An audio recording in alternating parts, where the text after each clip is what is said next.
¿sí? Que si no te das cuenta, por ahí la invitas a salir, ¿sí? O por ejemplo, a esta chica de acá, que no le hagas un cariotipo, pero después tenía estrabismo a los 6 años, Verónica, y fíjense los 2 años, ¿sí? Y después 2 años de, esta es Shaina, ¿sí?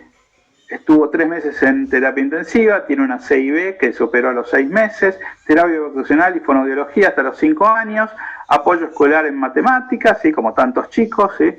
Neurodesarrollo normal a los 15 años y a los 19 años, la verdad que lo menos que vas a pensar es que tiene una T16, ¿sí? Estas son dos chicas con T16 mosaicos, ¿sí? Otras trisomías autosómicas, bueno, acá están, T8, T9, T14, T16, T20, no vamos a hablar de todos los hallazgos prenatales, pero fíjense que pueden tener pliegue nucal aumentado, cardiopatías, RCIU, Dandy Walker, en fin, de todo, ¿sí? Sobre todo RCIU, en casi todas hay, RCIU, translucencia nucal aumentada, etc. Y después están, creo que nos faltan 2 grandes grupos de síndromes. Vamos a hablar de las sexuales y vamos a hablar de las poliploidías, ¿sí? Entonces, X0, es decir, síndrome de Turner, básicamente se produce por la pérdida del X del papá, ¿sí? Aplasia cutis. Bueno, gracias, Leandro. Sí, puede ser una aplasia cutis, a veces puede también ser algunos angiomas, pero bueno, 3% de, como dijimos, 3% de los embriones femeninos concebidos tienen monosomía del X, y 99% son abortos espontáneos, ¿sí? Entonces dijimos que los Turner que vemos postnatales son los poquitos sobrevivientes. Prenatalmente se caracterizan por tener, digamos, alteraciones así linfáticas como el nigroma quístico, hidrotórax, ascitis e hidrops, ¿sí? Para el momento del nacimiento, la prevalencia es 1 en 2.500 recién nacidos femeninos. A largo plazo suelen ser estériles, tener baja estatura, malformaciones aórticas como la coartación aórtica, malformaciones renales como por ejemplo un riñón en herradura. Tienen también más riesgo de tener enfermedades autoinmunes como la tiroiditis, diabetes tipo 2, hipertensión relacionada con la coartación aórtica en un 30%, colitis ulcerosa y enfermedad de Crohn. Pero suelen tener inteligencia normal, aunque les cuesta un poquito más algunos aprendizajes visoespaciales. Con respecto a cómo uno puede tratar pediátricamente a estos chicos, hormonas de crecimiento, estrógenos, y los mosaicos pueden ser fértiles, ¿sí? Con respecto al síndrome de Klinefelter, bueno, les presento, este es un amigo mío del colegio, ¿sí? Nada, cuando yo empecé a estudiar medicina, cuando cursé genética, de repente digo, este amigo mío tiene Klinefelter, es tal cual lo que dice en el libro. Pero después dije, no, a ver, te estás sugestionando. Ya te pasó que cuando cursaste psiquiatría, al principio eras obsesivo compulsivo, después eras bipolar, después eras esquizoide. Nos pasa a todos los médicos. Cuando aprendemos las enfermedades, pensamos que las tenemos nosotros. Así que hagamos algo, no le digas nada, esperemos a cuando quiera tener un hijo. Y bueno, si le empieza a costar tener un hijo, bueno, por ahí hiciste bien el diagnóstico, ¿sí? Bueno, pasa el tiempo, nada, termino la carrera, estudio, hago la residencia, me voy a hacer la especialidad en medicina fetal, y cuando estoy en Londres, este amigo mío me manda, mira, estamos haciendo algunas consultas en un centro de fertilidad, porque bueno, estamos casados hace, no sé, 6 años y no podemos tener hijos. Así que bueno, nada, a mi mujer le dio alta la prolactina, así que la trataron, y bueno, nada, yo digo, mira, por ahí fíjate que te hagan todos los estudios. No dije nada, ¿sí? Bueno, se hacen los estudios y no le piden pero le piden unas semanas y le viene la testosterona 0 por el piso, ¿sí? Y una LH altísima, ¿sí? Entonces, él era una persona alta, media caderona, con un poquito tetón, ¿sí? Un poquito parecía con ginecomastia, inteligencia normal, no era por ahí el mejor de la clase, pero bueno, Entonces, cuando viene eso, le digo, bueno, mira, te tienen que hacer un cariotipo. Bueno, te hacen un cariotipo, síndrome de Klinefelter, ¿sí? Bueno, y finalmente le hicieron una biopsia testicular, porque a veces las personas con Klinefelter pueden tener criptospermia, es decir, tener algunos pocos espermatozoides, pero que están digamos, en los conductos seminíferos, no llegan al epidídimo, y bueno, no lo encontraron, y finalmente con donante de espermatozoides se quedaron embarazados. Esta es la mujer, ¿sí? Después se separó de la mujer terminó siendo más psiquiátrica que él, y tuvieron 2 chiquitos, ¿sí? Bueno, nada, esta historia es para contarles cómo seguramente haya gente con síndrome de Klinefelter caminando por la vida. La prevalencia de esto es bastante frecuente, es 1 en 600 recién nacidos masculinos. Se asocia a hipogonadismo y alta estatura, ¿sí? A mí me hubiera venido un poquito bien algún pedacito extra de cromosoma X, a ver si era más alto.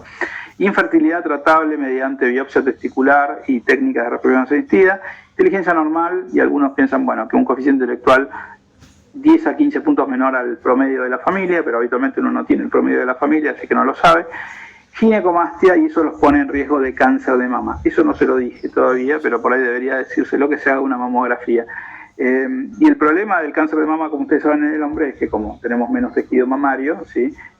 Para el momento del diagnóstico es más fácil que esté diseminado, ¿sí? Y bueno, y hasta hoy en día, durante la pandemia, le estuve haciendo las recetas de la testosterona que toma. Bien, entonces, empecemos de estas dos un poquito a profundizar con respecto al Turner, ¿sí? Bueno, de los Turner, la realidad es que 50% tienen monosomía completa en todas las células, ¿sí? Hay un 30% que tienen una monosomía mosaico, es decir, que algunas células tienen monosomía del X, la otra no, y hay un 20% que en realidad no es que falte el cromosoma X, sino que el cromosoma X tiene alguna anomalía, supongamos una lesión, ¿sí? Los pacientes con 45X0, 46XX suelen ser mujeres de estatura normal, es decir, los mosaicos, y una menor tasa de malformaciones, 30%, ¿sí? El diagnóstico suele ser fortuito, porque le hicieron una amniocentesis por edad materna a la madre, que por suerte ya es algo que no se hace tanto, y se encuentran con esto. 45, la otra posibilidad es que haya 45X0, 46XY, que estos son varones con genitales normales, 95% de los casos, pero bueno, también pueden tener hipospadias o clitoridomegalia y riesgo de gonadoblastoma. ¿Qué datos más nos importa saber con respecto al síndrome de Turner? Bueno, es la enfermedad cromosómica más frecuente en mujeres. Dijimos que el 10% de los abortos espontáneos. No está afectado por la edad materna, a diferencia de las trisomías. Ecográficamente dijimos síndrome quístico, hidrops, fémur corto, coartación aórtica, hipoplasia ventricular izquierda, anomalías renales. Se cree que las malformaciones linfáticas, como el higroma quístico, que también estos chicos tienen enormes translucencias nucleares, estas chicas, son consecuencia de hipoalbuminemia precoz, que lleva a edema y a mal resultado linfático, ¿sí? 60% tienen cardiopatías, de las cuales la mitad son coartación aórtica, pero también pueden tener hipoplasia ventricular izquierda, y he tenido 1 o 2 casos. Es más grave, obviamente, la hipoplasia ventricular izquierda. Nefropatías estructurales y posicionales. Estructurales, como por ejemplo un riñón en herradura o un doble sistema, ¿sí? Lo más frecuente es el riñón en herradura, en un 20%. Posicionales, como una mal rotación renal, ¿sí? Pero a pesar de esto, la función renal suele ser normal, aunque tienen más riesgo de infecciones urinarias. En presencia de malformaciones cardíacas o linfáticas, el nacimiento debería ocurrir en un centro terciario, ¿sí? Cuando son adultos tienen más riesgo de ruptura y disección aórtica, así como les pasa a las pacientes que tienen síndrome de Marfan, ¿sí? Que tuvimos una paciente que lamentablemente se murió por eso. Hipertensión arterial, de hecho precoz, en la niñez a veces, o en la adultez temprana, y muerte materna. Pueden tener embarazo espontáneo, ¿sí? A veces, pero bueno, el riesgo es de 30% de malformaciones fetales, y también pueden tener embarazos por fertilización asistida. Acá vemos, bueno, la prevalencia de las distintas alteraciones. Todas son petizas, tienen talla corta, Después, bueno, tienen una proporción anormal entre el segmento superior e inferior. ¿Qué otra cosa es frecuente? Edema de manos y pies, o sea, alteraciones linfáticas, mamilas hipoplásticas, como un pecho así como en escudo, 80% de los casos. ¿Qué otra cosa es frecuente? Bueno, defectos de la audición, intolerancia a los hidratos de carbono, eso no me lo acordaba, infertilidad 99%, falla gonadal 96%, ¿sí? Bueno, pueden tener displasia de uñas, en fin. Y hay dos manifestaciones prenatales, ¿sí? Una es, bueno, o tres diríamos. Una son los que se abortan muy tempranamente, antes del primer trimestre. Otra es esta, es un chico que tiene una translucencia nucal arriba de 5, una beba que tiene una translucencia nucal arriba de 5, o un feto femenino que tiene una translucencia nucal arriba de 5, y que después evoluciona a un higroma quístico así importante, ¿sí? Como este.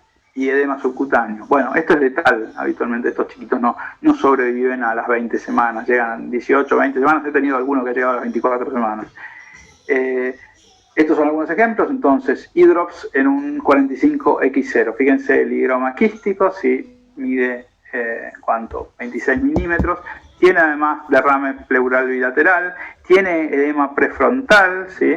Y bueno, tiene edema subcutáneo, fíjense en la panza, ¿sí? En el abdomen, el edema que tiene. Y miremos algún caso. Esta es una señora de 30 años, artista plástica de Benavides, ¿sí? Es su primer embarazo, tuvo la ecografía del primer trimestre, la de 1 en otro centro, con una translucencia de 5 milímetros, lo cual disparó sus riesgos, sobre todo de trisomía 18 y de trisomía 13, a 1 en 4, 1 en 3, y el riesgo de trisomía 21, riesgo intermedio. Además, le ven un derrame pleural y un onfalocele. La mandan a las 16 semanas, derivada, para evaluación y asesoramiento. Bueno, estas son las 16 semanas y vemos un higroma quístico importante, ¿sí?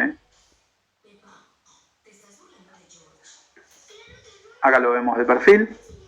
Además, acá empezamos a ver el derrame pleural, que no parece ser bastante, pero hay que mirarlo por ahí. En este plano no se ve muy bien.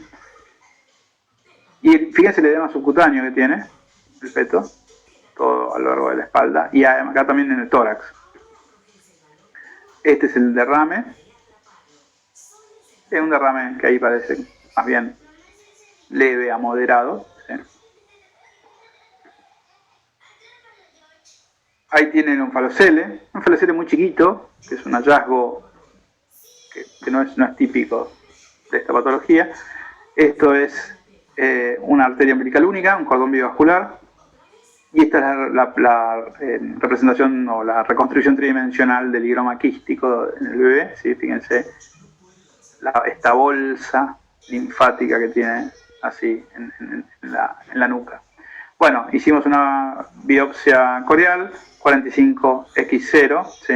Así que ahí, bueno, confirmamos lo que sospechábamos. Para las 24 semanas el feto casi no tenía líquido amniótico, el higroma quístico era monstruoso, fíjense lo enorme que era, ¿sí? Bueno, acá tienen un caso que sobrevivió más de 20 semanas, siempre hay excepciones, y progresó esto ya era un hidrops, porque ya tenía un higroma quístico y edema subcutáneo, pero ahí ya suma otro componente más, que es la citis, ¿sí? Acá vemos la citis, fíjense lo que es el edema subcutáneo. Bueno, y se hace un ecocardio que tiene una coartación. Bueno, finalmente, muerte intrauterina a las 25 semanas, y este es el fenotipo, ¿sí? Fíjense lo que es todo el edema, fíjense el linfedema que tiene en todos los miembros, ¿sí? Acá en el pie, en la mano, y más el higroma quístico y el edema también prefrontal. Bien, y este es el outcome del embarazo en bebés con síndrome de Turner, ¿sí? Un estudio multicéntrico francés retrospectivo que incluye 975 casos y fue publicado en el 2014, ¿sí? Entonces, 975 casos, de los cuales hubo un 11% de muerte fetal, ¿sí? Y 81% de terminación electiva del embarazo y 20% de sobrevida.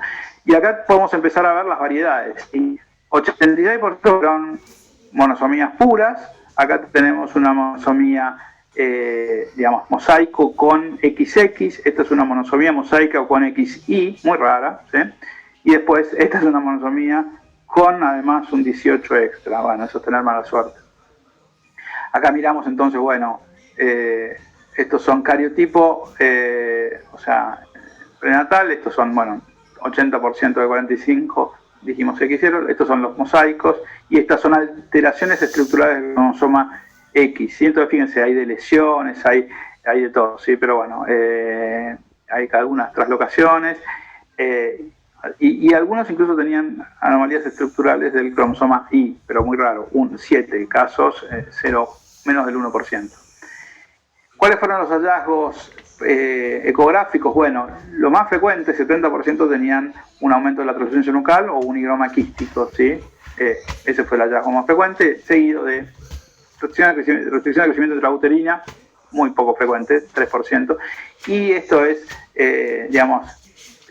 cardiopatía, probablemente se hubo diagnosticado porque tuvieron como un 80% de aborto electivo, entonces no llegaron a hacer las ecografías más tarde para poder documentarlo, ¿sí? Porque es muy bajo esto para un Turner, ¿sí? Los Turner tienen más frecuentemente cardiopatía. Este es el fenotipo postnatal, entonces de vuelta, cuello alado, ¿sí? O sea, redundante, orejas rotadas hacia atrás en realidad, y linfedema, ¿sí? Acá tenemos linfedema pedio, linfedema en la mano. Esta es una chiquita más grande, con baja estatura, cuello alado, ¿sí? Pterigium coli, mamilas separadas, ¿sí? Y bueno, estos son los controles pediátricos, no vamos a entrar en eso, pero bueno, fíjense, bueno, hipertensión, coartación, en fin, son chiquitos que requieren un seguimiento más cercano. Para cuando son adultas, ¿sí? Pueden tener un fenotipo bastante, que pasa bastante desapercibido, ¿sí? Baja estatura, cuello alado con implantación baja del pelo y metacarpos cortos, ¿sí? Acá edema a veces en la mano. La altura media, si no tienen tratamiento con hormona de crecimiento, es 1,43 m, ¿sí? Con hormona de crecimiento se ganan 10 centímetros, que la verdad que siempre vienen bien, 10 centímetros. Comenzar tratamiento cuando la estatura cae por debajo del percentilo 5, entre los 2 y 5 años, mantener hasta los 15 años, ¿sí? Comenzar con estrogenoterapia a los 14 años, hasta un 5% pueden tener ciclos menstruales espontáneos, ¿sí? Y esto, bueno, es un ejemplo de tiroiditis linfocítica, que es una de las cosas que pueden tener, ¿sí? Y hay gente, de hecho, algunas celebrities que tienen Turner, ¿sí? Por ejemplo, esta actriz, Linda, ¿sí? Es un síndrome de Turner. Esta gimnasta, Missy Marlowe, tiene el síndrome de Turner. Y esta genetista, bueno, probablemente haya estudiado genética en parte porque supo su diagnóstico, Catherine Waldmettler, tiene el síndrome de Turner. Y yo he conocido, como les decía, obstétricas. ¿No les ofrecen finalizar gestación? En realidad, como dijimos, la finalización de la gestación hasta 31 de octubre del año pasado solamente estaba permitida en algunos casos en particular, ¿sí? Y ahora que está reglamentada es antes de las 14 semanas, ¿sí? No hay, la ley no ofrece terminación del embarazo, o no reglamenta terminación del embarazo ante patología fetal. Alhidrox antes de muerte intrauterina. No, bueno, el único caso en el que se ofrecería terminación electiva del embarazo en ese caso, o hacer una inducción, sería si la paciente empieza a desarrollar un síndrome en espejo, ¿sí? Un síndrome de Valentine. En ese caso, sí, porque los riesgos maternos son significativos, si no, se espera hasta la muerte intrauterina. Y algunos diagnósticos diferenciales, bueno, siempre tener en cuenta que el higroma quístico puede a veces parecerse a un encefalocelia occipital, así que mirarlo. Y bueno, y siempre tener en cuenta que un chico un feto con un... el síndrome del espejo, después lo vamos a ver, pero el síndrome del espejo es básicamente el desarrollo de preeclampsia precoz y edema subcutáneo en un embarazo que tiene un hidrops en general fetal, ¿sí? Entonces es como, después vamos a ver el mecanismo, ¿sí? No lo vamos a ver hoy, pero lo vamos a ver después cuando hablemos de hidrops fetal en este curso. Tiene que ver con clínico, se pone hidrópica cuando tiene un feto hidrópico, y esto pasa más cuando el hidrops es un hidrops que ocurre después de la viabilidad fetal, ¿sí? O por lo menos después de las 22 semanas. En ese caso, si la madre desarrolla preeclampsia, bueno, es algo que es peligroso, por lo cual hay que terminar el embarazo, ¿sí? Bien, bueno, y el síndrome de Noonan, siempre pensarlo en fetos que tienen translucencias nucleares arriba de 4 o 5, derrame pleural, higroma quístico, porque, y bueno, vamos a hablar un montón, sobre todo para los que hagan el CANF avanzado del síndrome de Noonan. Es una rasopatía, ¿sí?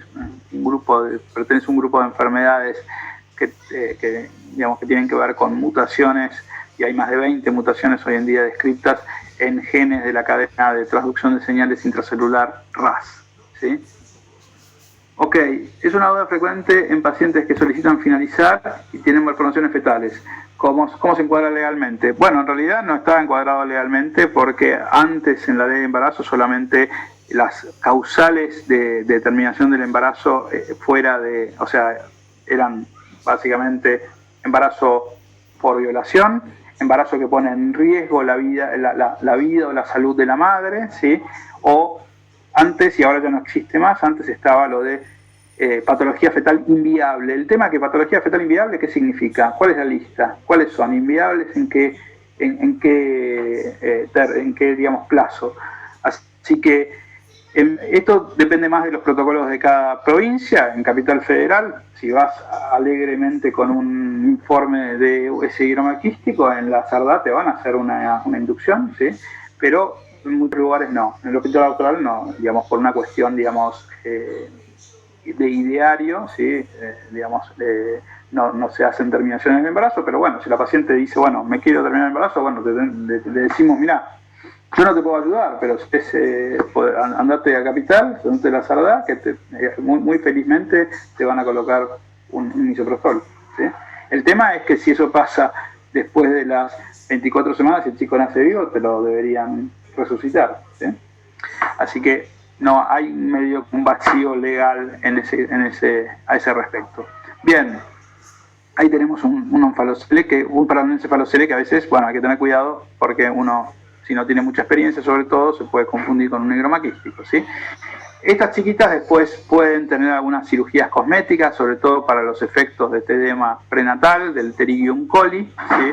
Acá tenemos algunas fotos de cómo se hace eso, ¿sí? Entonces se le saca un poco esta piel redundante y la verdad que tiene resultados bastante buenos. Fíjense, esto es antes, esto es después, esto es antes y esto es después. Bueno, que le saca esta apariencia así media alien que tienen del cuello alado, ¿sí? Fíjense en este caso cómo la verdad que mejoró, ¿sí?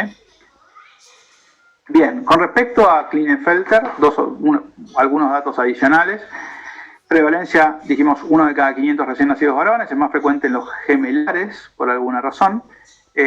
Bueno, es fácil de diagnosticar, uno básicamente le hace un hisopado yugal y va a encontrar un corpúsculo de Barr. ¿Qué es un corpúsculo de Barr? Es cómo queda el cromosoma X cuando se inactiva, ¿sí? Entonces, como en los varones en general no se inactiva el X porque tenemos un solo X, si uno encuentra un corpúsculo de Barr, quiere decir que tiene por lo menos un Klinefelter mosaico. No sabemos si en todas las células lo tiene, ¿sí? 10% diagnosticados prenatalmente, es muy raro que se diagnostiquen prenatalmente y en general se diagnostican incidentalmente cuando pedís algo de, digamos, una punción por otra causa y por ahí te viene un Klinefelter, ¿sí? 25% postnatalmente y la mayoría son como este amigo mío. Nadie lo sabe hasta que le toca un amigo entusiasta de la genética. Sin hallazgos, o cuando se quieren reproducir, sin hallazgos morfológicos prenatales característicos, no hay características sindrómicas prenatales, suelen tener nada. Hay una publicación que dice que tienen un poco más de prevalencia de transfusión nuclear aumentada, pero no tanto, como mucho menos que el resto de las trisomías. Se recomienda tratamiento con testosterona desde la pubertad y a veces pueden tener problemas en lenguaje y motores, ¿sí? Sobre todo cuando el X heredado es el paterno, por alguna razón, ¿sí? Estas son, bueno, es la ginecomastia, sí, ginecomastia en 2 adolescentes y en un adulto, 47 XY, y esto es, bueno, son los genitales con distribución femenina del vello púbico, escroto pequeño, tienen un menor volumen testicular y testículos atróficos, ¿sí?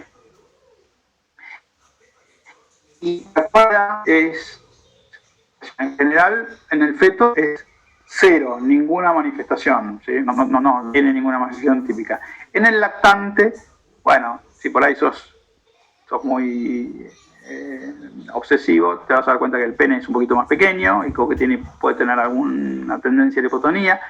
En el infante, sí, bueno, retraso en el desarrollo del lenguaje. En el niño, que esto además no lo tienen todos, crecimiento acelerado, piernas largas, sí, dificultades en aprendizaje, pueden tener. Adolescente, son bastante lampiños, escaso vello facial, axial y púbico.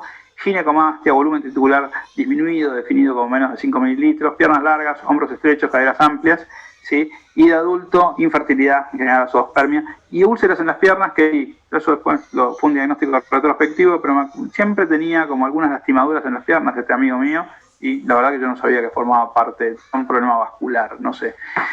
Bien, después los triple X, es 1 de cada 1000 mujeres, la mayoría no se diagnostican, van por la vida felices y contentas, ¿sí? Asociado a edad materna avanzada, ¿sí? 70% son por errores de la meiosis 1, y la verdad que para tener una trisomía es probablemente la mejor que te puede tocar. No tienen signos sonográficos específicos, en fenotipo normal, excepto ocasionalmente algunas malformaciones geniturinarias.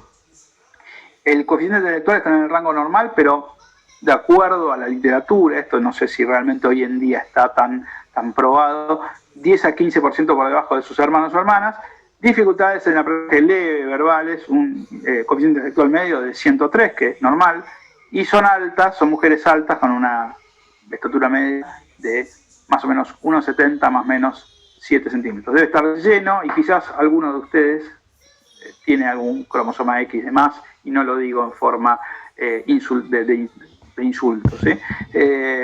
Y son fértiles, ¿sí? A ver, acá hay alguna pregunta más. No.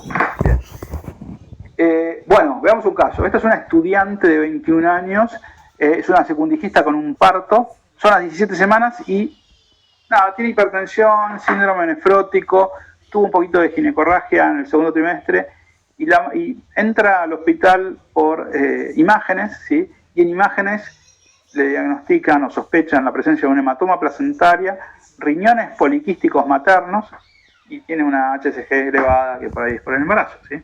Bueno, entonces, los imagenólogos del subsuelo pensaron que esto era un hematoma placentario. ¿Ustedes están de acuerdo?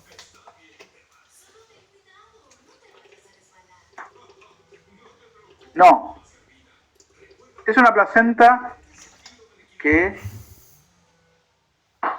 parece como si tuviera agujeritos, ¿sí? Estuviera media apolillada. Vesículas hidrópicas, bueno, me gusta lo que dice Lucía, vamos a mirarla más de cerca. Bueno, cambios hidrópicos difusos asociados a placentomegalia, ¿sí? Cuando ustedes ven esto, lo que tienen que pensar es en una enfermedad trofolástica gestacional, una mola parcial, ¿sí? Ahora, si eso es verdad, se tienen que cumplir algunas cosas más. Ahí Agustina dice lo que yo también pienso, que esto parecería una mola parcial, porque hay un bebé ahí. Entonces, en las molas parciales, los fetos tienen que ser visibles, sí, pero además los fetos tienen que ser triploides, ¿sí? Y además, como dice Mirta, tengo que mirar los ovarios. Acá habían dicho que tenía riñones poliquísticos, ¿sí? Vamos a ver si son los riñones, pero bueno, sigamos mirando. El feto. Este es el feto, ¿sí? Ahí lo vemos. Debería ser triploide si es una mola parcial, ¿sí? Bueno, el feto, a ver, me llama la atención un poquito esta panza, ¿sí? Este contorno, esta perita, ¿sí? Y a ver si vamos un poquito más acá. Parece tener tálipes, ¿sí? Bueno, pero estaba informado como normal. Esta es la cabeza, ¿sí? Es una cabeza que tiene una forma un poco particular, ¿sí? Me hace acordar a una fruta, ¿sí? Una fruta amarilla, y no es la banana, ¿sí? ¿Qué fruta? Exacto, signo del limón, muy bien, están atentas. Ya tienen hambre además hasta ahora, entonces yo tiro comida y responden muy rápido. Eso me gusta, ¿sí? Bien. Tiene una cabeza chica, una panza grande y un normal, como Ristoro. Un poquito chiquito, un poquito grande y so-so. Bien, entonces la biometría, como dijimos, circunferencia cefálica o como una microcefalia, por ahí tiene que ver con este signo del limón, y ahora tendríamos que ir a verle la espalda. Una panza grande, vaya uno a saber por qué. Cráneo de limón y parece tener, bueno, microcefalia. Entonces vamos a mirar la espalda. Bueno, epa, ahí parecimos que vimos algo, ¿sí? Esto es, ¿qué? ¿Cómo se llama esto? Esto es un mielomeningocele, muy bien Julieta, ¿sí? Entonces es una disrafia abierta con un saco, ¿sí? Entonces, el bebé efectivamente, como dice su signo del limón, tiene un mielomeningocele. El Talipes equinovaro podría estar perfectamente relacionado con eso, ¿sí? Entonces, bueno, tengo un bebé que tiene una malformación. El mielomeningocele tiene una prevalencia de 1 en 2500. Podría ser que por casualidad este bebé tenga esa placenta media fea, ¿sí? Y además un mielomeningocele. Sí, bueno, podría ser, pero la realidad es que si el feto fuera triploide, sería muy raro que solamente tenga una anomalía, porque la triploidía es una enfermedad grave. Así que vamos a buscar a ver si le vemos algo más. Cráneo en limón, más mielomeningocele.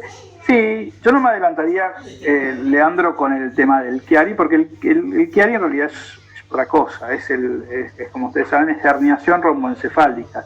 Se puede, habitualmente, la mayoría de las disgrafias espinales abiertas tienen, digamos, herniación romboencefálica, que cuando las amígdalas cruzan el foramen magnum es un Chiari 2, pero eso es un espectro y se ve más mirando el cerebelo y más sobre todo la resonancia. Acá estamos muy temprano para hacer una resonancia porque dijimos que son las 16, 17 semanas. Pero probablemente este feto tenga, como vos decís, Chiari 2. Vamos a ver, lo que nos importa acá es más si hay una segunda malformación, ¿sí? Bien, acá vemos, bueno, fíjense, tengo un cerebelo en forma de banana, así que sí, tengo descenso de las amígdalas y bueno, como decía entonces Leandro, tengo un Chiari 2. Bien. Acá se ve la lesión en una reconstrucción tridimensional y acá también, ¿sí?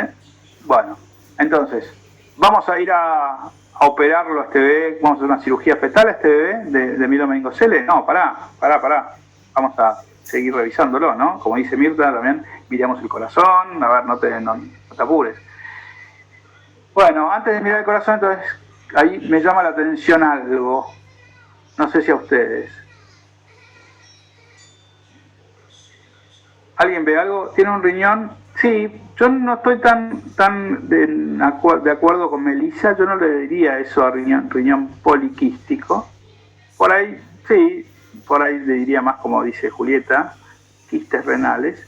Técnicamente ese riñón es un riñón multiquístico displásico, ¿sí? Que es distinto, ¿sí?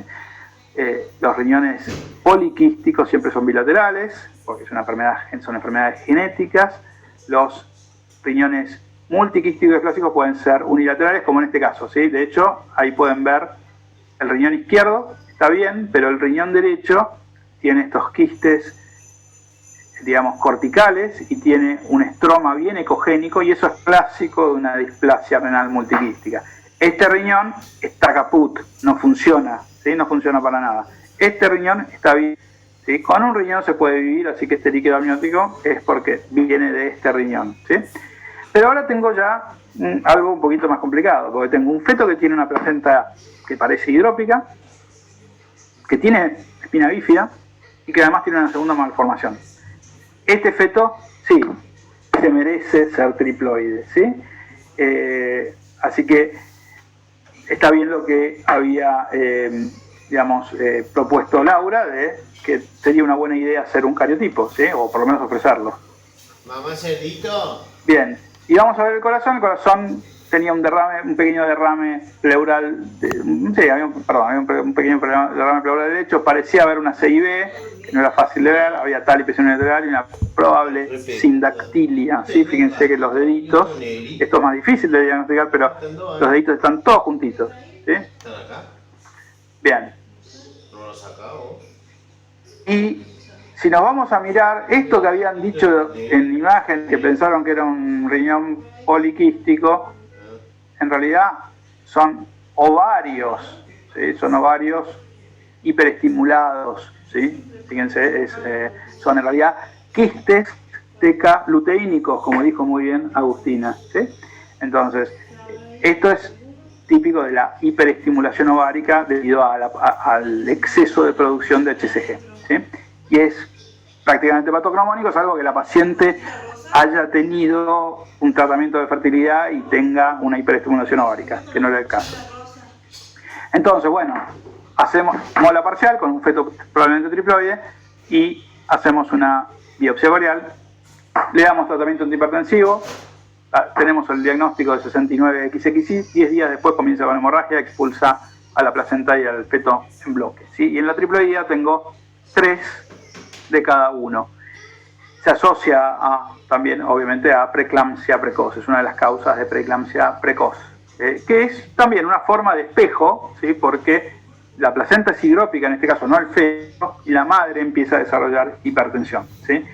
Lo que pasa a veces con esta, a pesar de que varios dijeron, bueno, hagan cariotipo, el cariotipo a veces no es tan fácil en estos casos porque cuando uno punza una de estas placentas, es como meter la aguja en el agua, ¿sí? Entonces, si uno hace una biopsia ovarial, aspira y no viene nada porque la mayoría es agua, ¿sí? Entonces, de hecho, esta paciente me acuerdo que la tuve que punzar 2 veces, lo miré mal al residente que me estaba ayudando, como diciendo, bueno, sabes aspirar, pero en realidad no tenía la culpa el residente, era que básicamente era toda agua, entonces vos metes la aguja y no es más difícil recabar tejido. En la segunda punción pudimos, o sea, enseguida hicimos la segunda punción y sacamos más tejido y ahí pudimos hacer el diagnóstico, ¿sí?